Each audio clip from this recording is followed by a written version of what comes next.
Hi there, Stampers. This is Sherry Roth from StampTreasures.com. I'm a Stampin' Up! Demonstrator from Canada, and I'm excited to share with you a project that one of my downline shared with us at our recent team shoebox swap. So this is the project that we made at the shoebox swap, and then this is my version that we're going to make today. So what this is a bookmark. So if I pull in my catalog, it just slides on like that. So there it is on the front, and then if we put it on a page on the inside, that's what it'll look like when it's sticking out. So she said that she got the idea for this online. I'm not sure where she found it, but she said it was a larger bookmark, and she said that she reads a lot of paperbacks, so she wanted to adjust the size a little bit so that it would work for a smaller book. So I just loved it and how simple it was, and so it was so fun to make. I wanted to recreate this using my current favorite stamp set, which is the Over the Moon stamp set. These cows are adorable, so adorable. So this is what we're going to use today, and we are going to use one of the new in colors, which is Rococo Rose. So let's go ahead and get started. Okay, so first of all, we're going to pull in our paper cutter, and you can get 4 of these out of 1 sheet of cardstock. So let me grab a full sheet of cardstock and I'll show you how you can cut it to get 4. Okay, so this is 8.5 by 11, and if you want to get 4 out of them, what you'll want to do is you need an 8.5 by 9 inch sheet. So you'll leave this at 8.5, you'll turn it this way, and you'll cut it at 9 inches. And then you'll rotate it back, and you're going to cut it down the middle at 4 1/4. And then you have 2 pieces that measure 4 1/4 by 9. Okay, so that's what this is. This measures 4 1/4 by 9. And what we are going to do is we are going to score it, rotate it this way so that the 9 inch length is at the top, and we're going to score it at 3 inches and 6 inches. And then what we're gonna do is we are gonna cut from this top score line, the top left score line, to the bottom right score line. So I'm just gonna line that up. Hopefully you guys can see that. Line that up to where the blade track is. That looks good. And then I'll just slice. So these are our 2 bookmark bases, okay? So then you would just, if you wanted to make 4, you would just repeat that on the other piece of 4 1/4 by 9 inch cardstock. Okay, so let's move one of these out of the way. And we're just gonna fold along that score line. And really make sure it's nice and crisp. And then, now you can use tear and tape if you've got a really thin tear and tape, but I'm going to use multi-purpose glue. Just put a little bit on here, just this one side, so that it creates my pocket. And then what I like to do with that is I will set a couple ink pads or a punch or something heavy on top and just set it to the side, just so that it seals, or it sets really nice and strong. Okay, and then what we're gonna do, I guess I need my paper cutter again. Okay, so now I've got a piece of the 2019-2021 in color 6x6 DSP. So, and I've chosen this pattern this time. So here is another pattern. So this one has the diamond shape. This one has scripty words on the back, or there's this shape here, the mosaic kind of shape. So we're gonna use this one. And this piece measures 2 3/4 by 4 inches. And what we're gonna do is we're gonna take our paper cutter, we're gonna cut just like we did the other one, cut from the top left to the bottom right. Okay, so line that up right up with the track, and then just give it a slice. Okay, I think we're done with the paper cutter. Then we will set this aside until that has set, and let's keep going. We'll work on the rest of our bits and pieces here. So for my focal point, I am going to use a piece of shimmer white cardstock because I decided Up until a few days ago, I had only colored these adorable little cows with my Stampin' blends, but I thought I wanted to try to color them with watercolors and see how it looked. So our Whisper white cardstock isn't the best for watercoloring. It's okay if you want to use your blender pens, but I wanted to use my aqua painter, so I decided to use the shimmer white. You could also use watercolor paper as well. Okay, and because I'm watercoloring, I'm going to use my Jet Black Stays On ink, because that is the best choice for watercoloring images, because you're adding moisture, and this is a solvent ink. So I'm inking up my cow. I love this little cow. This is my favorite one out of the set. Okay, so we're gonna stamp that, and then while I have my ink out, I'm also going to stamp the little speech bubble with the heart in it. Okay, and it doesn't matter where you stamp them because they're both gonna be cut out. Okay, so set those aside. All right, so now we are going to watercolor. So I've got my aqua painter, and an aqua painter is basically a continuously wet paintbrush. So if you unscrew this, then you can put just tap water in here, and then you've got this great, it's dripping here, it's got this great paintbrush tip that you can use to color. So the first thing that I'm gonna do is make sure that there's no color left over from the last time I used it, and we are good. And now let's start with, we're gonna start with some terracotta tile. So if you have our ink pads, if you squeeze the ink pads, it transfers ink to the lid, and then you'll use your aqua painter to pull that color from the lid. You never wanna dip your aqua painter onto your ink pad, because that adds moisture to your ink pad, which isn't good for it. So you always want to pull from your ink pad, or the ink lid, sorry, or even just rub your ink pad onto a clear block and then pull the color from that. Okay, so when I watercolor, what I like to do is I like to start really light and add layers.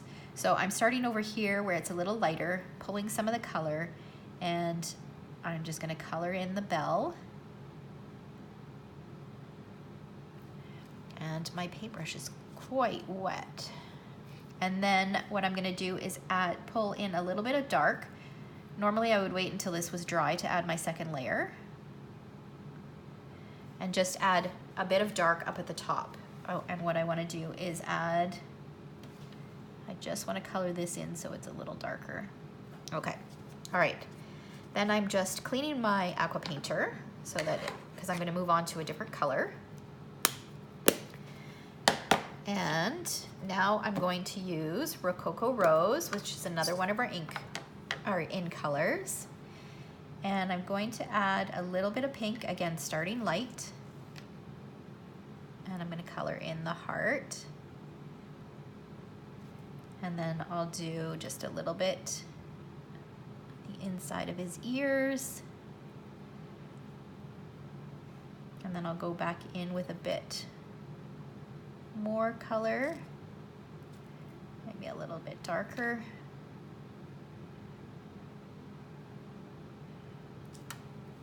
And add a little bit of dark right there, okay? And then I'm moving on to the next color. Let's just give this a little bit of a better blend. There we go. Okay, and then now for black, for the spots on the cow, I don't tend to watercolor with black, so I'm going to use basic gray. And again, I'm just going to start light, so just pull in some of that gray and add my first layer wherever I want it to be gray or black.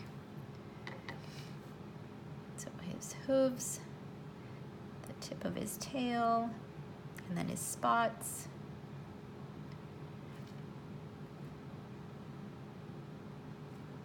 And it doesn't have to be perfect. Watercoloring is never really meant to look perfect.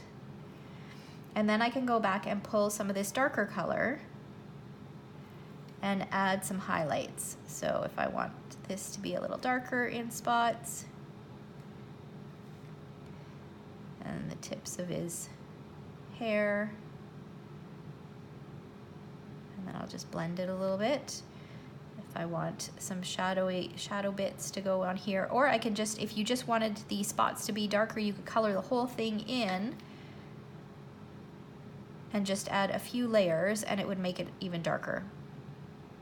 So you don't have to worry necessarily about where the shadows would be if that's not your thing, if that doesn't matter to you. Okay, so you get the idea. So those are some of the tips that I use when I watercolor. I always like to start light because you can always add layers of color where it's harder to remove color if you start dark. Okay, so then I've gone ahead and I've fussy cut those two pieces. So I've got those cut out, and we are gonna pull in our bookmark and then our one of our diagonal pieces here, and we'll just add some adhesive to the back of this. And this piece is meant to be slightly smaller, so you have a little bit of border around the edge of that Rococo Rose cardstock showing. Okay, just like that. And then I've gone ahead and done some pre-cutting. So I've got a black starburst circle punch. I've got a shimmer white 2-inch circle punch. These two pieces are going to get stuck together, just flat. Just like that. And then I've gone ahead and pre-cut. This is one of our new die shapes, and it is called the Stitched Nested Label. And this is what the set looks like. Anything is stitched, I tell you, you're gonna want to add these to your wish list because the shape is gorgeous and the stitching around it is gorgeous. Anything that is stitched is super on trend right now. And this is the, just trying to figure out what size, I think it's the 5th smallest. So 1, 2, 3, 4, 5. So it should be this one. Yeah, so 5th smallest. So you're gonna take that and use your die cut machine and cut that out. And I cut it out of Blushing Bride cardstock. And then what I'm gonna do is I'm gonna stick this on here. Now when I stick it on here, I wanna make a point of only adding adhesive to this section because I don't wanna stick it down onto this part. Okay, so I'm gonna flip it over and I'm gonna use a fair bit of adhesive because I really want it to stick well. And then we will stick this on here, positioning it kind of in the center, making sure it's straight. That looks pretty good. I'll just stick that down, make sure I didn't add any extra adhesive. No, I'm good. Okay. And then this guy's gonna go in the center. And again, I'm just gonna add adhesive down the center because there is a little bit that sticks off on either side. So that looks good. And then our little cow image. Oh, the other thing I forgot to do is I needed to stamp that white before. Okay, we are going to do that. I'm just gonna try to stick this. Let's see, can I get underneath here? I'm gonna stick my scrap underneath here because I need to stamp that speech bubble again on here so I can get those extra couple little bubbles on there that I did not fussy cut. Okay, so we'll position our cow where we want him. So he's gonna go right here. And then the speech bubble will go right about there. Okay. So you can see it stamps off a little bit, but that's completely fine because we will cover it over, cover it over with what we've just cut out. Okay, so let's add some dimensionals to the back of this. Just use some mini dimensionals, maybe add 3 of them on here. Peel off the backing, and then we're gonna stick him on there. Or her, I guess it could be a her. Okay.